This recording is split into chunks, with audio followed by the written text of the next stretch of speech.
5.3, just sort of a short addition to the multiplication for decimals. If you're multiplying by powers of 10 with decimals, it's very, very easy and good.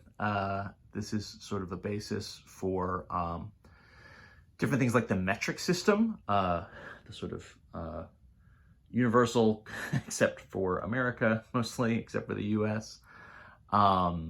Measurement system is all powers of 10, and the reason people like the metric system is because it's sort of multiplying and dividing by powers of 10, which is very, very easy, as we'll sort of see here in a moment. So when you multiply by a power of 10, so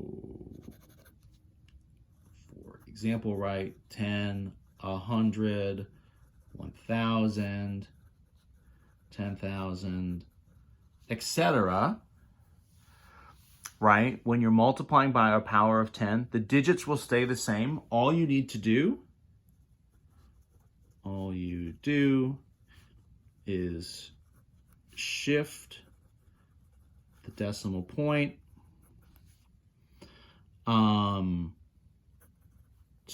so we're going to multiply by 10 or by 100 or by 1,000 is making our numbers bigger. So the digits will stay the same. What we're going to do is just shift the decimal place. We want the numbers to get bigger, so we're going to shift the decimal to the right, from left to right.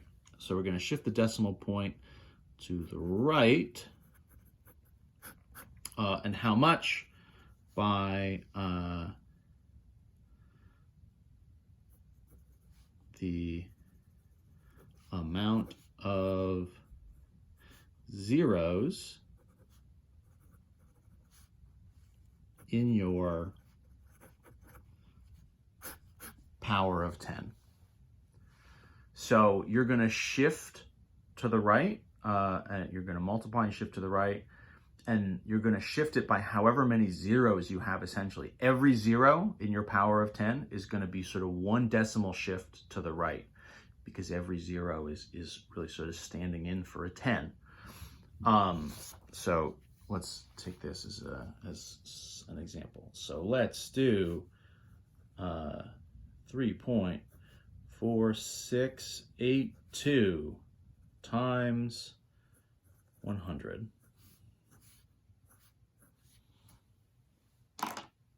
Okay, so what's happening? 100 power of 10, right? So this is 2 zeros, right? So all this means is we're going to shift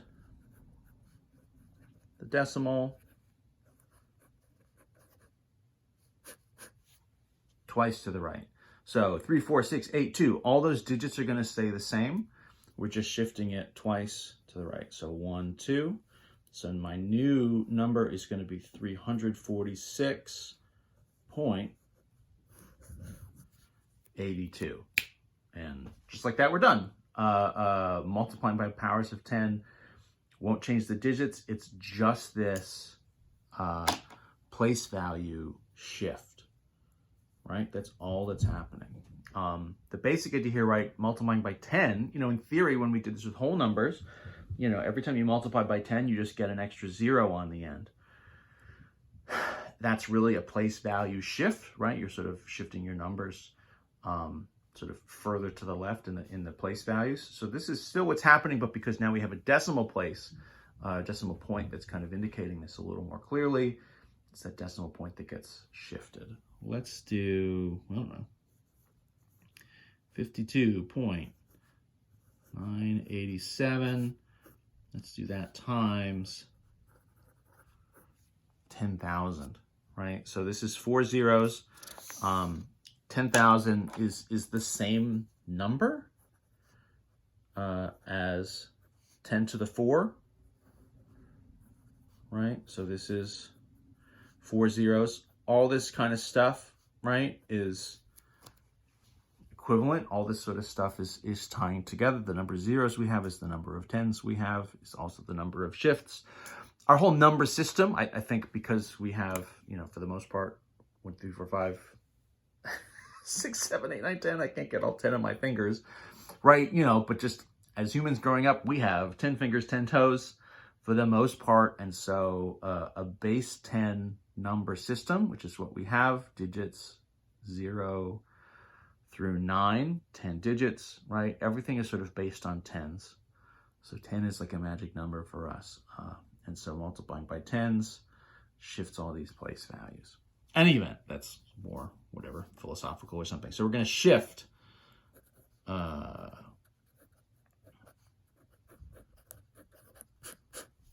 to the right.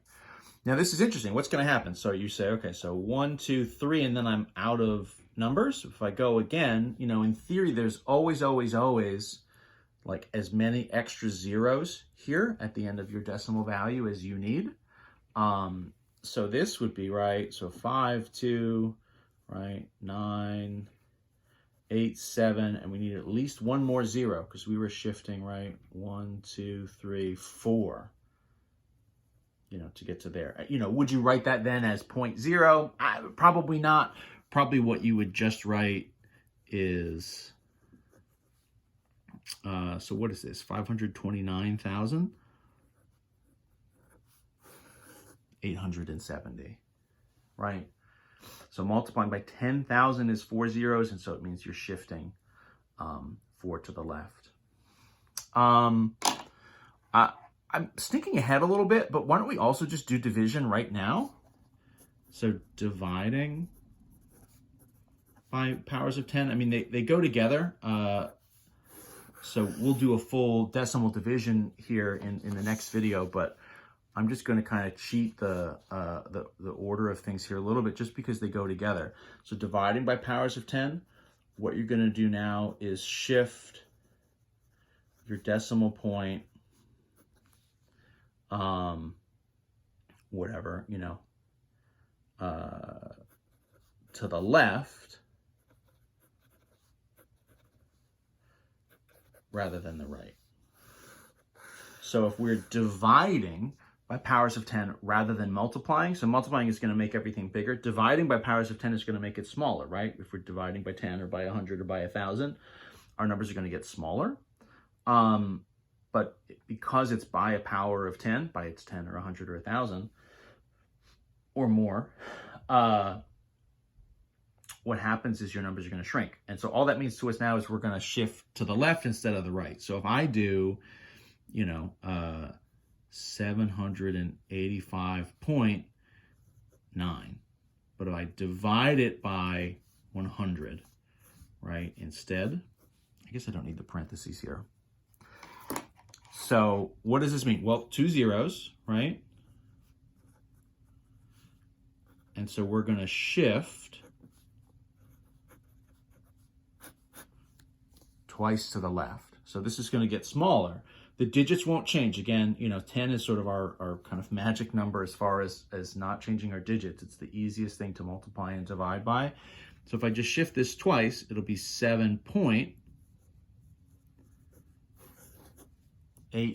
So rather than 785 divided by 100, we're going to get to 7.859. You know, if we think estimation kind of style, if we wanted to do that, you know, maybe you would say 785.9 is almost 800. You know, 800 divided by 100 would just leave you with 8, right? And so this 7.859, you know, kind of rounded would round to 8. So all those things kind of still work.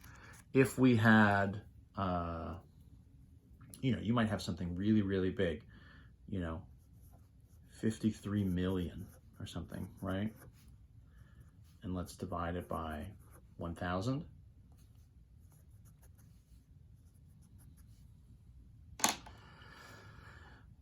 So same kind of thing, right? So how many zeros here? This is 3 zeros. So we're going to shift left by 3 to the left. And so what happens is sort of, you know, drop a whole sort of series of place values. So in theory, my decimal is here, right? I mean, it's not written in the original, but this is 53 million.0, right? We could always sort of have that in that sort of invisible decimal. So if I go 1, 2, 3 to the left, I'm sort of dropping off all these hundreds. And so this is going to become, just for us now, instead of 53 million, it'll just become 53,000.